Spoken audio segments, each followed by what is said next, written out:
Big pass லைவ்ல வந்து ஒரு பக்கம் சௌந்தர்யா விஜய் விஷால் நிறைய விஷயங்கள் வந்து பேசிட்டு இருக்காங்க ஜாக்லினை பற்றி தான் அப்படின்றதையும் பார்க்க முடியுது. இப்போ அஃபிஷியலாகவே 2 அணியாக பிரிஞ்சிருக்கு, வீடே 2ஆ இருக்குது அப்படின்றது. ஸோ அது என்ன ஏது அதை பற்றி நம்ம டீட்டெயிலாக பார்த்துருவோம். வணக்கம் மக்களே, நேஷனல் உட்ஸ்லேருந்து உங்கள் மணிவண்ணன். சேனலுக்கு புதுசாக இருந்தீங்கன்னா சப்ஸ்கிரைப் பண்ணிடுங்க. பல பேர் வீடியோ பார்க்குறீங்க, ஆனால் லைக்கே போடாமல் வீடியோ பார்க்குறீங்க. லைக் போட்டு வீடியோ பார்த்தா ரொம்ப யூஸ்ஃபுல்லாக இருக்கும். கண்டென்ட்டுக்குள்ளே போயிடுவோம். ஓகே, ஒரு பக்கம் விஜய் விஷாலோட ஃப்ரெண்ட்ஸ் வரிசையாக எலிமினேட் ஆகிட்டு இருக்காங்களா, அவர் ஒரு மாதிரி ஃபீல் ஆகிட்டார். ஒரு பக்கம் வந்து அன்ஷிதா இல்லை, ஜெஃப்ரி இல்லை, தனியாக சோபாவில் ஒரு கார்னருக்குள்ள அந்த கார்னரில் உட்காந்து சாப்பிட்டுட்டு இருக்காரு. பவித்ரா வந்து கம்பெனி கொடுக்கறதுக்கு பவித்ரா வந்து உட்காந்து பேசிகிட்டு இருக்காங்க. அப்போ என்னன்னா, எனக்கு ஒரு மாதிரி இருக்குது. ஸோ நம்ம கூட இருந்தவங்க வரிசையாக போயிட்டு இருக்காங்களா, அதான் என்ன நடக்குதுன்னே தெரில, மிஸ் பண்ணுறேன் இந்த 2 பேர் போனதுன்ற மாதிரி ஒரு பக்கம் விஜய் விஷால் பேசிகிட்டு இருக்கார். ஆமாம், புரியுது, ஒரு மாதிரி தான் இருக்குன்ற மாதிரி பவித்ரா பேசிட்டு, அப்போ இது கேம் அப்படின்றத சொல்லும்போது பார்த்தீங்கன்னா எல்லாருமே இந்த கேமில் ஒரு பயங்கரமான சந்தோஷம் கிடைக்குது. இப்போ நமக்கு ஒரு 50,000 ரூபாய் பேமெண்ட் இன்க்ரீஸ் பண்ணால் கூட வர சந்தோஷம் அந்த கைத்தட்டலில் கிடைக்குது. ஸோ இதை விட அது பெருசாக கிடைக்குது. அது எல்லாருமே ரசிக்கிறாங்க, என்ஜாய் பண்ணுறாங்க, அவ்வளோ புத்துணர்ச்சி ஆகுறாங்க அந்த கைத்தட்டலில் அப்படின்ற மாதிரி. அந்த கைத்தட்டலை பற்றி, இந்த கேம் பற்றி டிஸ்கஷன் நடந்துட்டுருக்கு.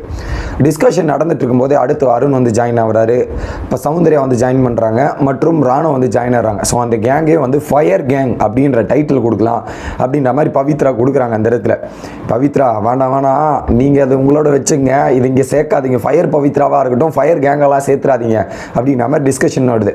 இதில் குறிப்பாக வந்து இவங்க நம்மலாம் வந்து பார்த்தீங்கன்னா மக்கு ஸ்டூடெண்ட்ஸ் மாதிரி, அவங்கெல்லாம் பிரில்லியன்ட் ஸ்டூடெண்ட்ஸ் மாதிரி பண்ணிருக்காங்க. நம்மளாம் லாஸ்ட் பெஞ்சில் உட்காந்துட்டு இது மாதிரி பண்ணிருக்க மாதிரி பேசிகிட்டு இருக்காங்கடா, என்னடா சொல்கிறது அப்படின்ற மாதிரி பேசுகிறாங்க.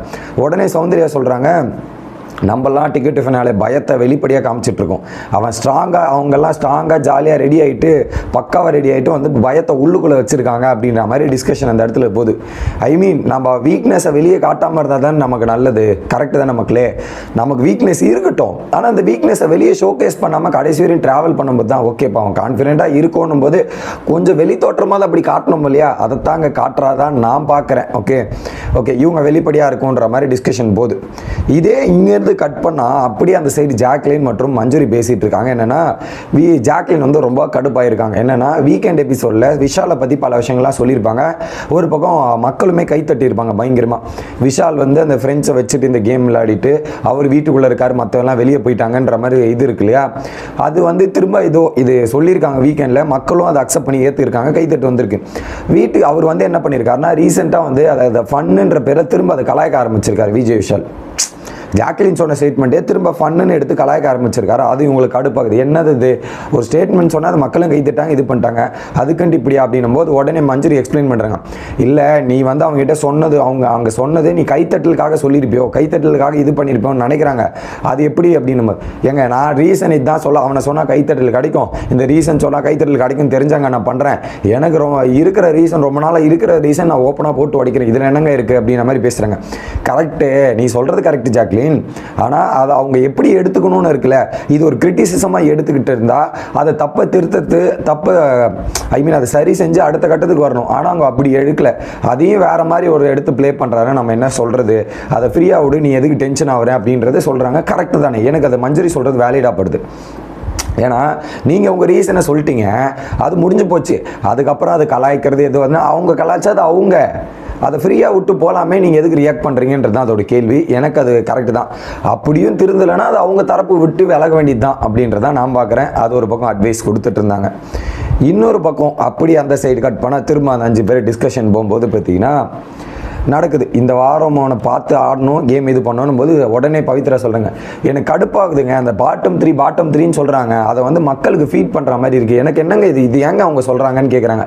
எனக்கு சிம்பிளுங்க பவித்ரா மேடம், அது தனி மனிதனோட கருத்து. இங்கே பாருங்கள், அப்போ தனி மனிதனோட கருத்து பாட்டம் 3 அவங்க சொல்கிறது, அதுவும் அவங்களா சொல்லலை. யாரு, உங்கள் தம்பி வந்து கேட்டார், தெளிவாக புரிஞ்சுக்கணும். உங்கள் தம்பி வந்து பாட்டம் 3 கேட்டார், அதுக்கு அவங்க பதில் சொன்னாங்க. அவங்க ஏன் பாட்டம் 3 அடிக்கடி சொல்லிட்டு இருக்காங்க, அவங்க சொல்கிறாங்கன்னா அது அவங்களோட பர்ஸ்பெக்டிவ், அவங்களோட ஒப்பீனியனுங்க. அவங்களோட ஒப்பீனியன் அவங்க சொல்ல தான் செய்வாங்க. அதை மக்கள் பார்த்து மக்கள் முடிவு எடுப்பாங்களே தவிர்த்து நீங்கள் அது கவலைப்பட வேண்டியது இல்லை. இப்போ நான் கேட்குறேன், உங்களை வந்து ஒரு இதில் கேட்குறாங்க பாட்டம் 3ன்னு, நீங்கள் சொல்லாமல் இருப்பீங்களா? ஏன்னா இப்போ நீங்கள் சொன்னாலுமே மக்களுக்கு ஃபீட் ஆகுதுல்ல, மக்களுக்கு வந்து அவுட் ஆகும்ல. அந்த கேட்டகரியில் பார்த்தீங்கன்னா அதை நீங்கள் அவங்களோட ஒப்பீனியன் நீங்கள் போய் பேசக்கூடாதுன்னு சொல்லக்கூடாது. அவங்களுக்கு ஒரு ஆர்டர் இருக்குது, அந்த ஆர்டரில் நான் பார்க்குறேன்றது அவங்களோட கேம் அனலைசஸ், அவங்க பார்க்குற பார்வை. நீங்கள் அதே மாதிரி பார்த்து உங்களுக்கு என்ன வருதோ அதை நீங்கள் சொல்லுங்கள், அவ்வளோதான் நான் சொல்கிறேன். வேறு எதுவுமே சொல்லலை அப்படின்றது தான் பாயிண்ட். ஓகே, இதில் குறிப்பாக வந்து இவங்க டைட்டில் இவங்க இதுக்கு போகிறதுக்கு தகுதி இல்லை, இதுக்கு தகுதி இல்லைன்ற மாதிரி பேசுகிறாங்க இல்லையா, அது எப்படி நியாயமாக இருக்குன்றது கேட்குறாங்க. இது வந்து அவங்க சொல்லுவாங்கங்க, அவங்களோட பர்ஸ்பெக்டிவில் சொல்லுவாங்க. ஆனால் அது மக்கள் பார்க்குற பார்வைக்கு யார் தகுதியானவர்கள் அப்படின்றது மக்கள் தான் முடிவு பண்ணுவாங்க. பவித்ரா, இதை பற்றி கவலைப்பட வேண்டிய அவசியமே இல்லை. ஓகே, இன்னொரு பக்கம் வந்து இது ராணுவ பாராட்டுறாங்க. ஆனால் ராணுவ உனக்கு இருக்கிற கான்ஃபிடென்ட்டே வேறு மாதிரி இருக்கிறானோ. ஒரு பக்கம் சௌந்தர்யா, எல்லாரும் உன் கான்ஃபிடென்ட்டை உடச்சிக்கிட்டே இருக்காங்க. அது ஒரு பாயிண்டில் நீ பிரேக் ஆகிற மாதிரி இருந்தாலும் அதை பிரேக்கப் ஆகி விட்டு கொடுக்கக்கூடாது. என்ன பண்ணணும்னா, நீ அதை ஒரு விஷயம் தப்புன்னாங்கன்னா அதை நீ ஹோல்டு பண்ணி அதில் எப்படி இது பண்ணணும், அடுத்த கட்டத்துக்கு எப்படி எடுத்துகிட்டு போகணும் தான் யோசிக்கணுமே தவிர்த்து நீ பிரேக் டவுன் ஆகவே கூடாது, கான்ஃபிடென்ட் உடையவே விடக்கூடாது அப்படின்ற விஷயங்கள் நடக்குது. இந்த இடத்துல நேற்று வந்து யாரெல்லாம் என்ன இது கொடுத்தாங்க, நியூ இயர் ரெசல்யூஷன் கொடுத்தாங்க அப்படின்ற டாபிக் வரும்போது அவன் முத்து என்ன சொன்னான் ஜாக்குக்கு அப்படின்ற மாதிரி ஆரம்பிக்கிறாங்க. யார் விஷால் கிட்ட சௌந்தர்யா கேட்குறாங்க. உடனே முத்து வந்து என்னென்னா ஃப்ரெண்ட்ஷிப்புக்கு அந்த லவ் கொடுக்குறாங்க, அதை மட்டும் நீ லவ் எதிர்பார்க்காதன்ற மாதிரி அவங்க சொல்லியிருந்தாங்கன்னும் போது உடனே சௌந்தர்யா சொல்கிறாங்க, நான் இந்த கேமுக்கு கேம் விளாட வந்திருக்கேன், ஃப்ரெண்ட்ஷிப் பாராட்டுறதோ இதுக்காக இல்லை, இது பல நாள் கனவு, எனக்கு இந்த வாய்ப்பை நான் பயன்படுத்த வந்திருக்கேன் அப்படின்னு. கரெக்டு தாங்க, நானும் அதான் சொல்கிறேன். அது உங்களோட வாய்ப்பு, பல நாள் கனவு பயன்படுத்த தான் வேண்டும், அதில் மாற்றுக்கிறதே கிடையாது. அதை எடுத்துகிட்டு போயிட்டு அவங்களுக்காக நிற்பேன், இது பண்ணுவேன் அப்படின்றதுலாம் அதை பண்ணவே வேணாம் தாங்க நாங்கள் சொல்கிறோம். எதாக இருந்தாலும் ஓப்பனாக சொல்லிட்டு போயிட்டா பிரச்சனை கிடையாது. சௌந்தர்யா, நீங்கள் சொல்கிறல, அதான் நான் சொல்கிறேன், அது ஓப்பனாக நேர்பட சொல்லிட்டீங்கன்னா பிரச்சனை கிடையாது. நீங்கள் என்ன தெரியுமா கன்ஃபியூஷன் பண்ணுறீங்க, ஃப்ரெண்ட்ஷிப் வேணான்றீங்க நீங்களே, அதுக்கப்புறம் நான் ஃப்ரெண்டாக இருப்பேன்றீங்க. இதில் என்னென்னா, இதில் நீங்கள் கட் அண்ட் ரைட்டாக ஸ்ட்ரெயிட்டாக ஒரு ஃபுல் ஸ்டாப் எண்டு கார்டு போட்டிங்கன்னா பிரச்சனை இல்லை. அதை நீங்கள் வந்து தொடர்கதி ஆகுது அப்படின்றது தான் பாயிண்டே தவிர்த்து உன்னால் எனக்கு இவ்வளோ பிரச்சனையாக இருக்குது டேரெக்டாக அதுக்கப்புறம் என்கிட்ட பேச அதை விட்டுரு அப்படின்ற மாதிரி நீங்களே எண்டு கார்டு போட்டிங்கன்னா முடிஞ்சு போச்சே. அதுதான் இப்போ உட்காந்துட்டு அதை எக்ஸ்ப்ளனேஷன் கொடுத்துறேன், நான் எனக்காக வந்திருக்கேன், எனக்கு அவள் எதிர்பார்க்குற மாதிரி அவளுக்காக வந்து நிற்கணும், இதெல்லாம் பண்ணணும் அப்படின்றதெல்லாம் என்னால் முடியாதுங்க. ஃப்ரெண்டாக எனக்கு எங்கெல்லாம் என்னோட ஃபீலிங்ஸை காட்ட முடியுமோ நான் அங்கே காட்டுறேனே தவிர்த்து வெளிப்படையாக காட்டணுன்ற அவசியம் கிடையாது, இதெல்லாம் பண்ணக்கூடாது அப்படின்ற ஒரு டிஸ்கஷனுமே போகுது.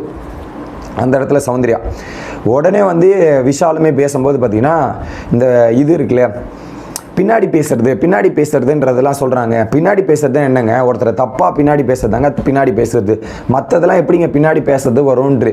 So till now you don't know என்னது பின்னாடி என்ன பேசுகிறாங்கன்னு புரிஞ்சுக்கிறதே இல்லை. நீங்கள் ஒருத்தர் சொல்கிறேங்க, ஃபேஸ் டு ஃபேஸ் சொல்கிற விஷயத்த பின்னாடி பேசினா அது தப்பு கிடையாது. ஒருத்தர் முன்னாடி பேசவே தைரியம் இல்லாமல் பின்னாடி உட்காந்து பேசிகிட்டு இருக்கிறது எல்லாமே பின்னாடி பேசுகிறது தான் வரும். எய்தர் பாசிட்டிவ் ஆர் நெகட்டிவ் எதுவாக இருந்தாலும் பின்னாடி பேசுகிறது இதுதான். இதில் கேமை பற்றி பேசுகிறது, ஒரு கேம் காமனாக எல்லாருக்கும் ஒரு கேம் நடக்குதுன்னா அந்த கேமை பற்றி பேசுறது பின்னாடி பேசுறது வராது. ஒரு பர்சனை பற்றி தனிப்பட்ட நிகழ்வுகள், தனக்கு ரெண்டு பேருக்கு நடுவில் நடந்த நிகழ்வுகள், அதை எடுத்து வந்து இன்னொருக்கிட்ட சொல்லும் போது அது தனிப்பட்ட இதுவாக வருது, பின்னாடி பேசுவதாக கருதப்படுகிறதுன்றது தான் என்னோட புரிதலுங்க. இவங்க தப்பாக பேசினா மட்டும்தான் பின்னாடி பேசுறது, இதுவாக பேசினா மட்டும் பின்னாடி பேசுறது கிடையாதுன்றது என்னால் அக்செப்ட் பண்ணி ஏற்றுக்க முடியாது. அதுவே அவங்க புரிஞ்சுக்கணும்னு நினைக்கிறேன். விஜய் விஷாலும் இன்னொரு பக்கம் சௌந்தர்யாவும். இன்னொரு பக்கம் விஜய் விஷால் இன்னொரு பாயிண்ட்டுமே சொல்கிறாரு, ஜாக்லின் நேற்று வந்து அப்படி சொல்லியிருந்தா, அந்த சொல்லியிருந்தாங்களே அது எனக்கு ஒரு மாதிரி இருந்தது, அவன் என்னது நம்பிக்கை துரோகத்துக்கு இப்படி சுற்றி எடுத்துகிட்டு வந்தான்னு. ஆக்சுவலாக நம்பிக்கை துரோகத்துக்கு நீ எக்ஸாம்பிள் என்னைக்கு என்ன கொடுத்த, அருணோட எக்ஸாம்பிள் எடுத்துன்னு வந்து கொடுத்த, ஆனால் இந்த இடத்துல முத்துக்குமாரனை ஏமாற்றிட்டாங்க அப்படின்ற ஒரு எக்ஸாம்பிள் கொடுக்குறாங்க. ஸோ விஜய் விஷால் ஒரு பாயிண்ட்டை வைக்கணும்னா அந்த பாயிண்ட்டுக்கான எக்ஸ்பிளனேஷன் கரெக்டாக வைக்கணும். அதை வீக்கெண்டில் நான் பேசிக்கலாம்னு நினச்சேன், பேச வேணான்னு விட்டேன். நேற்று வீக்கெண்டில் பேச வேண்டியது தானே, உங்களுக்கு முரண்பாடாக இருந்தால் நேற்று பேசணும் இல்லையா?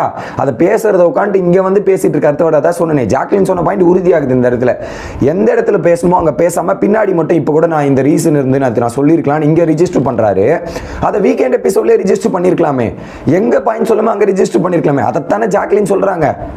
ஸோ அதை கூட புரிதல் இல்லாமல் இப்பயும் பின்னாடி தான் பேசிகிட்டு இருக்காருன்றதோட வீடியோ முடிக்கிறேன். Bye guys.